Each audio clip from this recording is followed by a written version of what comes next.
তুই রেখে দে। আরে না রে ভাই, কি করছিস তুই এসব? ওই লোকের টাকা আমি ওই লোকের কাছে ফিরিয়ে দেবো। এই টাকা নিয়ে আমি কি করব? এই টাকা আমার রাখা ঠিক হবে না। এই তুই সামান্য ভ্যানালা, এতগুলো টাকা তুই কোনোদিন চকি থাকিস? এক কাজ কর, ওই জায়গাতে তুই কিছু রাখ আর আমারে কিছু দে, কেউ জানতে পারবেন না। কেউ জানতে পারবেন না মানে? এই টাকাটা যে আমি পাইছি, আমার এই আল্লাহ তো দেখেছে। আমি এই কাজ করতে পারবো না।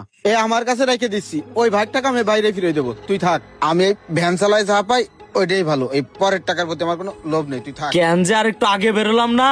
আর একটু আগে বেরোলে তো এই টাকাগুলো আমিই পাতাম। ও ভাই, আসসালামু আলাইকুম। ওয়ালাইকুম আসসালাম। ও ভাই, আমি আপনার এক সপ্তাহ ধরে খুঁজে বেড়াচ্ছি। কেন তুমি আমার এক সপ্তাহ ধরে খুঁজে বেড়াচ্ছ? ও ভাই, এক সপ্তাহ আগে আপনি গাড়িতে ওঠার সময় আপনার কিছু টাকা পড়ে গেল। এই যে এই টাকাগুলো দেখেন তো ভাই, এইগুলো আপনার হ্যাঁ টাকা ভাই, কিনা? এই টাকাগুলোই তো আমার। এই টাকাগুলোর জন্যই তো আমি এক সপ্তাহ ঘুমাইতে পারিনি। এই টাকার জন্য স্কোয়ার ইনসেপ্টার সাথে আমার ব্যবসা পর্যন্ত বন্ধ হয়ে গেছে। আজকে আপনি আমার অনেক বড় উপকার করলেন ভাই।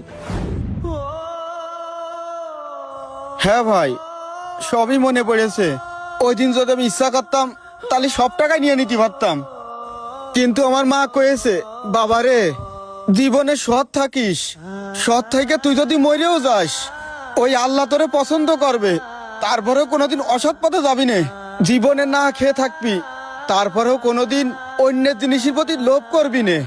আমি আমার মার ওই কথা অক্ষর অক্ষরে পালন করার চেষ্টা করি ভাই। মইনুল, ওই দিন তুমি আমার টাকা না, তুমি আমার বিশ্বাস ফেরত দিয়েছিলে। আজকের এই বিপদের দিনে আমি তোমার পাশে আছি, আমি তোমার ভাই, কোনো চিন্তা করো না। এই আলামিন, এই ওষুধগুলো সব প্যাক করে দাও। আচ্ছা ঠিক আছে ভাই, দিচ্ছি। এই নেন ভাই। দেন ভাই। এই মইনুল, দাঁড়াও, শোনো। এই টাকাটা নাও ভাই, তোমার মায়ের জন্য ফল কিনবা। আর একটা কথা বলি, শোনো ভাই, এই দুনিয়াতে মা ছাড়া কেউ আপন নয়। বিশ্বাস করো ভাই, দুনিয়াতে মায়ের মতো কেউ নেই। মাকে ভালোবাসো, পৃথিবীতে সব পাবা ইনশাল্লাহ। তোমার মা মানে তো আমারও মা।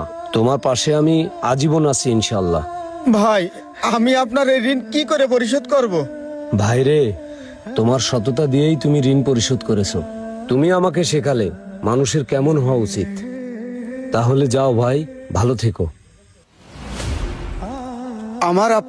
আমাদের এই জীবন অতি ক্ষুদ্র। এই ক্ষুদ্র জীবনে একটা কথা মাথায় রাখবেন, জীবনে সততা কখনো ব্যর্থ হয় না। দারিদ্রতা কোনো অপরাধ নয়। সুন্দর চরিত্র মানুষের আসল পরিচয়।